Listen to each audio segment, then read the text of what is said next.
Welcome back to another live with Diabetes 180. Today we're talking about the truth about sweeteners and something that my wife and I have good experience with because we used to use a lot of natural sweeteners. We don't do it anymore, but you're going to learn why you should pause and consider um, I should say natural or artificial sweeteners, right? I know a lot of people use natural sweeteners in place of artificial sweeteners. So because we feel like monk fruit, stevia, things like that are healthier, but we're gonna be talking about both natural, artificial sweeteners, and really how they can affect your weight loss goals as well as your blood sugar levels. And what we're gonna do is we're gonna go through the science behind it. All right, so I think it's really good when you can understand why something affects you other than just because some health professional said, hey, stop doing this, right? You're more likely to get it if you understand why. So as you come into the chat room, let us know where you're watching from and your name so we can greet you. And if you have any questions throughout our live, please ask, okay? This is a great opportunity to talk with a health professional and someone who's experienced diabetic, who's using natural foods to manage, I should say, keep her diabetes at bay. So yes, let us know if you have questions. Another thing I would like to know is that what do you guys use artificial sweeteners? Anyone watching that has already dumped all their sweeteners, they're not using it anymore. But if you are, what are you guys using? You guys using monk fruit, stevia, or are you using more natural whole foods for your sweeteners? I forgot to mention, Carmen, we should probably talk about what you do use, Mhm. right, to sweeten up foods. Yeah. And right, so because you do use some stuff, Yeah. not Yeah. often. No. Mm. No. If you're doing a little dessert, which I don't do often because I don't want to get into the habit of having something sweet to eat all the time because you will quickly go overboard. Mhm. But if I am making like a little dessert or whatever, I would use date paste. Okay. Okay. So Yeah, the recipe that we have. But yeah, so it just depends. Sometimes in my oatmeal I put it, but not all the time. yeah, date paste. I think is right now what you use if you're going to use anything. Have you used anything in the past besides date paste? Did And you?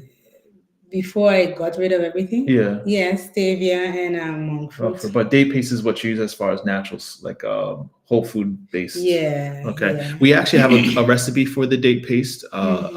I've posted it in our Facebook group before. We also have it on our YouTube channel, so definitely check that out. I should put it in the description section.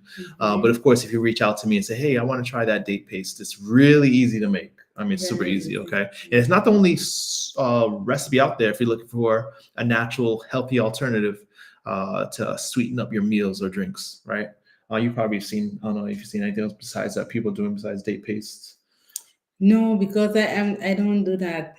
No, so I don't you're not really I searching. Yeah, no, you're I'm not not searching. searching. I don't drink anything else. If I do a smoothie, it's already sweet because of the bananas. So I Yes. don't even add date It's paste to my smoothie because it's not yeah, necessary. and it's a good point that you mentioned that, Carmen, Mm-hmm. because when you're changing to a whole food natural diet, your taste buds change. Yeah. Right, and so a lot of people who really adapt the whole food plant-based way of life, they find their desire for sweet things, really goes down. Sometimes you Yeah. get like an aversion to something that's too sweet, and Yeah. because you've trained your taste buds to enjoy the natural flavors of food, what we were designed to eat, right? What God has given us to enjoy, in moderation and balance. Okay. Mm-hmm. So let's go into the studies, guys. And I think it's something that for all of us to learn, right? If you're interested in any of these studies, they're going to be in the description section on of the video if you're watching on YouTube below. I believe it's above if you're watching on Facebook. The links will be there. If they're not there, let me know. I'll get you the studies. But let's go into the studies, okay? And there's a lot to learn. So first off, right, I should ask an obvious question: why do people use zero calorie or low calorie substitutes? Is it because They like the taste of it. You feel better. You're doing something good. You're doing something good for you. That's Obviously, how I felt. you felt like something good. Obviously, it's for health, right? You want to be healthier. You want to lose weight, right?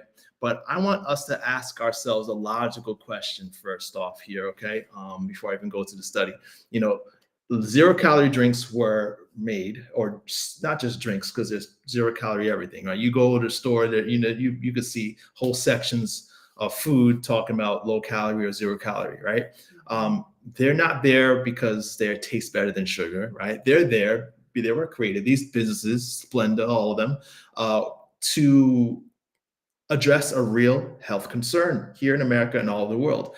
We are overweight, right? And for years, obesity has been a problem. So these 0-calorie or low-calorie beverages and snack foods were supposed to save the day, right? They're supposed to bring down the rising rates of obesity that we see every year. Have they been successful? No, look at the studies. Every year we're still getting fatter. And despite the fact we're giving our kids, right, these 0-calorie Gatorades and the 0-calorie diet sodas and diet drinks and all these diet this and diet that, yet obesity still is a problem. So we have to pause and say, well, is this 0-calorie craze even working? Right? Why am I still not? There's a lot of reasons, but these studies here that we're going to present some very sound. I mean, it's going to make sense. Watch through these slides. As you know, we don't go through these presentations very long. I try to keep it so there's a lot more we can dive into, right? But for time's sake, we're going to try to keep it short and sweet. If you have questions, guys, let us know in the chat. Don't be silent. Yeah, I'm still not seeing that. Sometimes that we have problems with seeing if you're responding or asking questions. So we'll try to answer questions after the live if we haven't seen your question. Okay, but let's get to it. So this first study that we're showing on the screen here, all the studies have been published on PubMed, so you could find them. Again, we got links for it. So this is titled "Low Calorie Sweetener Use and Energy Balance." Results from experimental studies in animals and large-scale prospective studies in humans. Now, I know what you're thinking. Who cares about studies with animals, right? Because, I'm a human. I'm not an animal.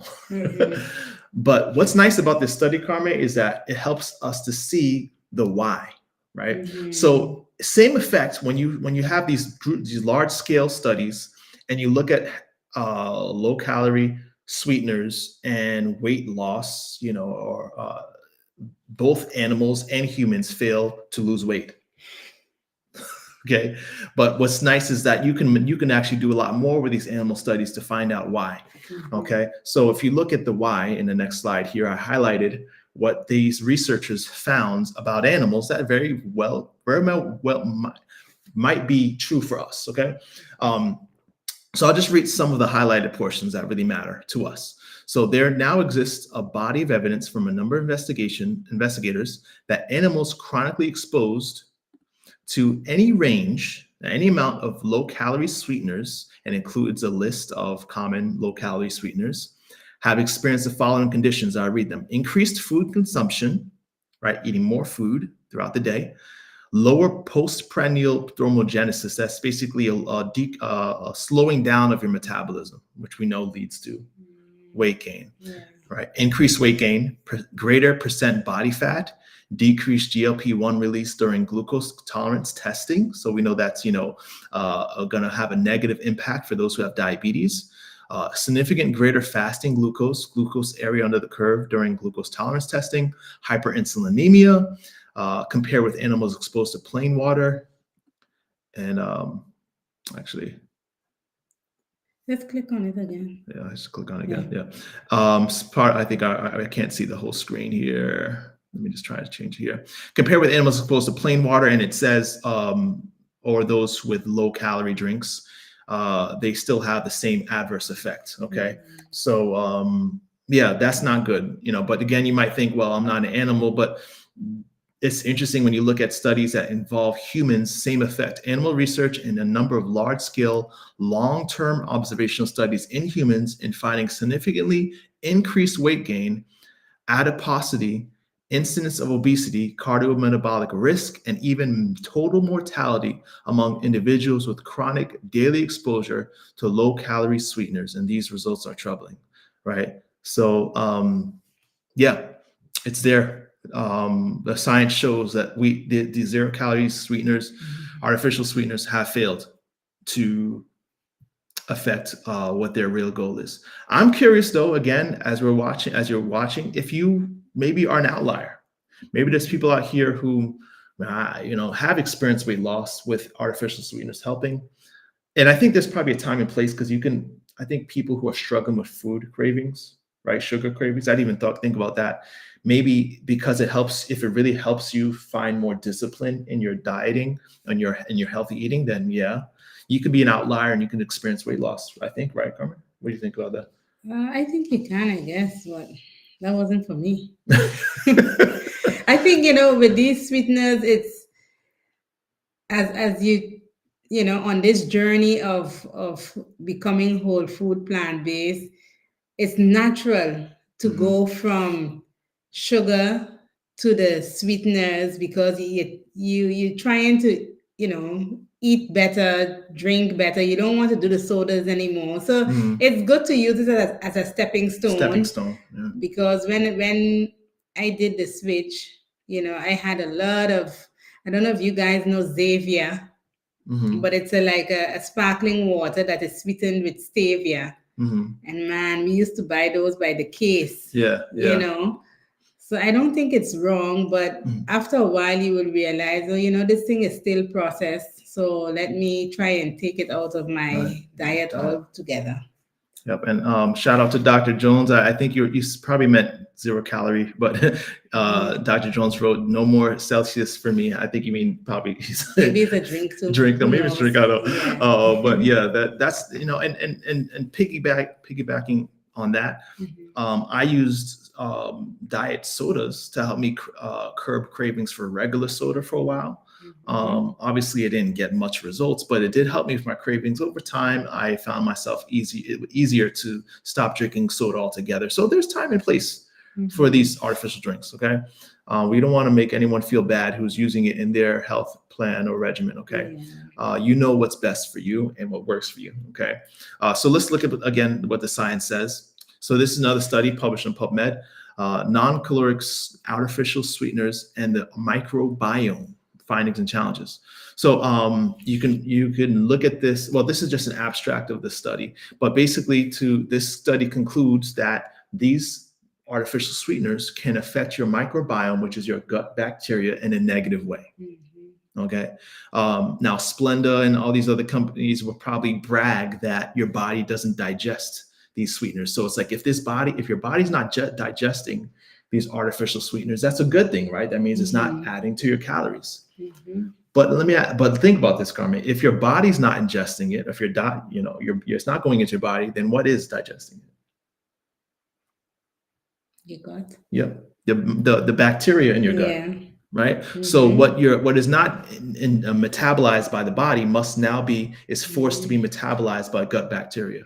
And it can very easily be the reason why there's an upset and balance in healthy gut bacteria, balance between good and bad bacteria. We haven't talked about gut health a lot on this channel. No, but I think we read somewhere that processed food is what kills your gut, good bacteria in your gut. Absolutely. Yeah, that's true. So we want to have good, healthy gut bacteria if we want to experience weight loss, because it's very closely linked to weight loss, a healthy weight, I should say, and obviously many other chronic metabolic diseases. So yeah, be friendly to your gut bacteria, and that's what you're doing when you're eliminating this stuff. What about this study? And this is really interesting. The effect of non-caloric sweeteners on cognition, choice, and post-consumption satisfaction. This is a really interesting study because it also highlights another reason why people struggle with weight gain or weight loss goals. And that's because of how it affects the brain. So there's actually been MRI scans that show, that your brain is affected by these artificial sweeteners. Right. It affects their pleasure reward center, right? Because you're tasting something that is sweet, but it's artificial. So your brain is Mm. tricked and thinking, wait, there's something sweet coming in, but I don't see nothing, but it's all artificial. Your body's not fed. So it may drive it. Studies show that you are driven to make up for the loss later in the day. It's like the body Mm. says, okay, you tricked me, I got you. Mhm. I'll make sure you eat some extra. I'm gonna make up for those lost calories, right? I'm gonna make Yeah. up for it somehow in some way, right? um, Christine asks a good question. Do smoothies cause weight gain? Um, Very good question. So smoothies, we're actually more focused now on artificial stuff. So when you're drinking smoothies that are natural, right, from natural ingredients, then no, right? What are you gonna say? Yeah, Yeah. Go ahead. I guess the type of smoothies and what you're putting in it. So Mhm, if you just like my smoothies, I just put water, banana, mhm. strawberries, If you're not, blueberries. yeah, you're not adding sugar. I'm not adding sugar. I'm not adding milk. No Yeah. kind of milk in Okay. it, So it depends what you can add a lot of stuff in smoothies, That's true. especially those that you buy on the road. You don't really know. Sometimes it's just using syrups, Yeah. So Yeah. it Yeah. just The depends where you're getting, ingredients. yeah, where you're getting your smoothies from and what they are putting in them. Yeah. So yeah. It's always better though to make sure that you're eating foods in their whole state. Another reason is going back to microbiome. Mm-hmm. What your body doesn't digest, right? You're feeding your gut bacteria. When you're Mm-hmm. drinking a smoothie, you're leaving less fiber for But the explain gut that. bacteria. We'll have to discuss Oh, you that want to just do for that? time's sake. We'll talk more about feeding your gut and the How importance that of eating works. foods whole. Whole, okay. But I don't want to discourage people who are using smoothies if they're making them naturally either, Yeah. without these sweeteners. All right. Um, so, and we got another question from Mm-hmm. Audrey. What should we use on pancakes if we shouldn't use maple syrup? You want to take Hmm. that? That's a good question. Yeah, I don't use maple syrup or honey even on my pancakes. I don't have pancakes often Mhm. because now it's a little process, so I got disaccustomed to eating pancakes. But when I do, I always use ripe bananas. So I Yeah, mash ripe makes it bananas in sweet. them Yeah, and it makes them sweet. yeah. So, you don't have to use any other sweetener because the bananas are sweet. No, they have to be like overripe bananas. You can't use green bananas because it won't make it sweet, but Mhm. that is what we use. Yeah, and just and don't and treat yourself with grace. Just Mm-hmm. if you're having pancakes once in a while and you decide to put a maple syrup on it, it's not the end of the world, right? Yeah. But if for your long term goals, right? If you're Yeah. struggling, you're finding yourself plateauing. These are the things you can look at. But we used all of that. We did maple syrup before. We Yeah. did that was a big Would one. you do honey too? Sometimes, no, not really. Um Yeah, I mean, yeah, but that was before the Yeah. transition. We Transition. did all of those things before the big transition. Until your taste buds change, right? You get Yeah, to a point if you and when you're adopting this lifestyle, that the things that you needed to have, you find it was. I was yeah, shocked when I realized I could eat pancakes without syrup, and I yeah. mean I should drink. You used to drink it. You used to drink syrup. I would load my pan. I would have syrup on with the side of pancakes. Yeah, that's ridiculous. It's too much. So it's amazing. You're giving your time when you're weaning yourself off of it, or you go cold turkey and say, you know what, I'm just going to eat natural. You now can taste the flavor Yeah, of the natural food. yeah. Again, how we were designed to eat. Okay, Mhm. but this is an interesting study because it shows that your body, your brain is also doesn't like this stuff, and it's going to try to make up for it. And studies show that it will later on the day. People who drink, for example, and this is what the study's highlighting here. So researchers slipped people either Sprite Zero, or unsweetened carbonated lemon lime water. So basically, Sprite Zero, and lemon lime water, carbonated, was made to almost like be very similar in taste. Okay, Mhm. and so they slipped a group of people, one of the three, and later on offered them a choice. They could choose to have M&Ms, spring water, or sugar-free gum. Guess who picked the M&Ms? The zero calorie, the Sprite Zero group. Those who Mhm. drank the artificially sweetened soda were nearly 3 times more likely to take the candy than either those who had consumed the sugar sweetened beverage or the unsweetened drink, right? Because your brain is saying, you know what? I was robbed of that sweetness. So you better eat those M&Ms. Mhm. right? Yeah. There's also an insulin response, the insulin effect, right? So your insulin is actually released, right, whenever you have something sugary, something sweet. So when insulin is released to help the body metabolize, it says, okay, there's sugar on board. Let's get this sugar into these cells, and it shows up and there's no sugar, right? It's very disappointed, Mhm. right? And so insulin now being disappointed, right? And I'm trying to use the simple words, eventually will lead it to be resistant to the next time something sweet or high carb enters your system, Mhm. which leads to a study we're going to show soon why blood sugar levels rise later on in the day with these low calorie drinks. And that makes Yeah. so much sense for me when it came to those drinks that I used to drink. Yeah. I became so addicted, you remember? Like Mhm. I couldn't stop because I wasn't gonna go and take like ice cream or whatever because I was on this new journey. So I just kept drinking Xavier and can after can after can. It was just ridiculous. Yeah, yeah. We never can stock the house with enough. No, We all no. love this stuff, though. Yeah. You know, there's another reason why this also can affect your weight goals. It's called license to indulge effect. Okay, the effect of license to indulge. So you're more likely to indulge on something you would not have indulged on Mhm. if you drank the regular stuff.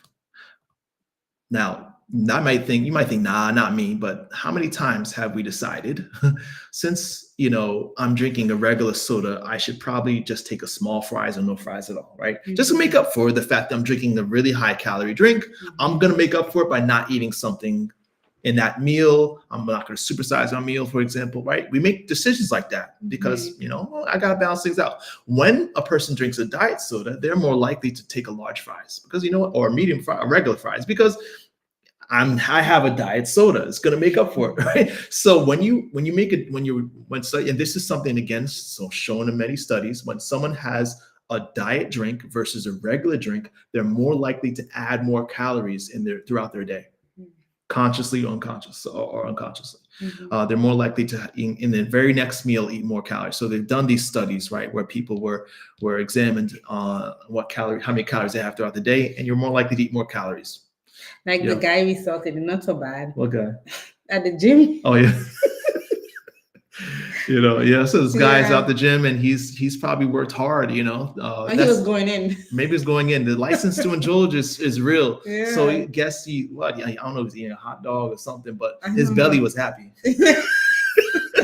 He was trying to eat this thing so fast before he go in the gym, Or maybe it was coming out. Or he was coming out. But I how don't many know. times we make poor decisions because we made one good one. Yeah. So there's that psychological effect of why a lot of people find they can't lose weight, right?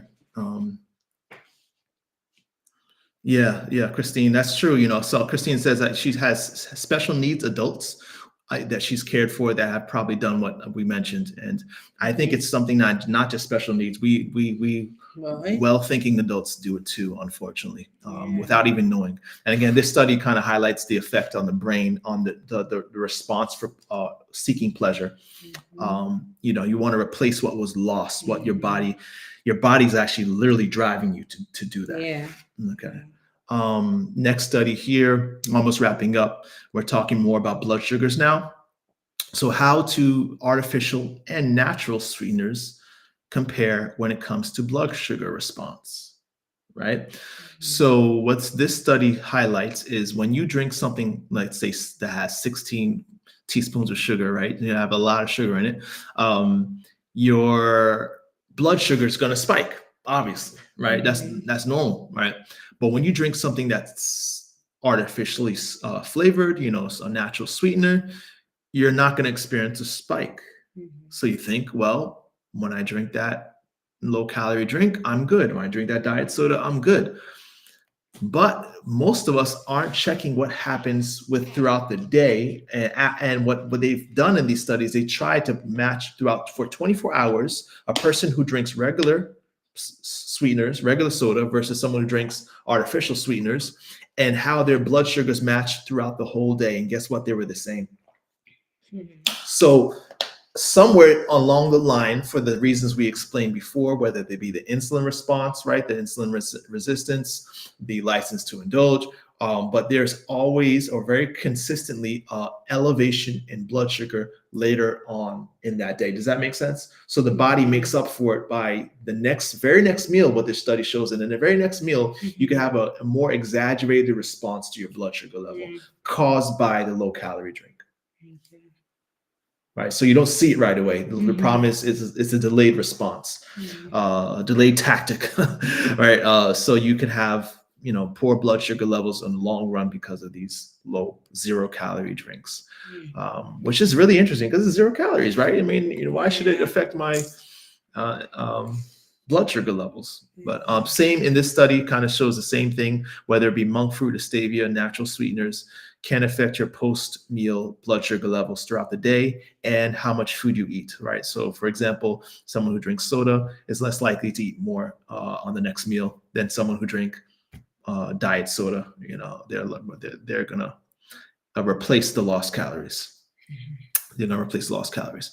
But I find it very interesting that if you now do something very, very basic, let's replace the 0-calorie drinks, sweeteners, with water. What happens, right? And I think this is what this study shows. So beneficial effects replacing diet beverages with water for type 2 diabetics following a hypoallergenic diet. And in a 24-week clinical trial, they concluded this: replacement of diet beverages with water after the main meal in obese adult women with type 2 diabetes may lead to more weight reduction during a weight loss program. And that's, I mean, crazy to me, because I think, like, man, like, it's 0 calories, right? Why would it, by definition, water, I mean, this water is 0 calories, right? And so why do we not find that when we drink 0-calorie drinks, we're losing weight? Hopefully we answered that. There's a lot of reasons. Your gut microbiome, gut bacteria microbiome is basically redundant saying that. Your insulin response, right, and the license to indulge effect are one of the bigger reasons. And of course, I'm sure there are other effects, but according to these studies, these are big ones. For me, I saw a big change in my weight when I took all of that out.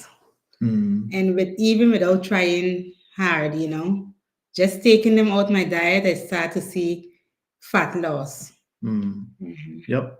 And now that was interesting because you were eating healthy too, right? So you're eating healthy, and I think what happened, like, your weight stalled. You lost weight, but then it stalled, right? Yeah. And then you decide, okay, what else can I change? And you were probably didn't even expect that to happen, but no. you start to lose weight again. So I hope this is something that could be helpful to somebody watching our live, or they're watching on playback. If you have questions, let us know. All the study links should be available to you for your own review, okay, and research. Pass it along to others, all right? We would also like to know what happens when you stopped your artificial or natural sweeteners. Did you start to lose weight? So please reach out, let us know on the comment section after you've given yourself a trial. How long do you think people should try, if they're going to give up artificial sweeteners? At least 3 weeks. At least 3 weeks? Yeah. That's how long it took for you to start making this difference? I don't know. It's hard to say because everyone's different. It's hard to say, but I did not live on the scale really, but I just noticed that my clothes were getting bigger and bigger, Okay. So then it had to be that, because that was the only change I made. Yeah. So there's a negative side effect. You might have to buy more clothes. All right. So again, beloved, as I always say, I pray above all things that you may prosper and be in good health, even as your soul prospers. Don't forget, we also give I'm saying don't forget, I'm gonna forget that we also give a freebie. And it's available in our description section. But right here, if you want to scan it here, today we're giving away our diabetes-free friendly condiments list. So it's a list of sauces and dressings, sweeteners that are actually diabetes friendly, natural. I shouldn't say sweeteners. There's no this is mainly sauces and dressings. So you could scan that and give those a try and see if that's something that you can add to flavor up your food. Okay, and we will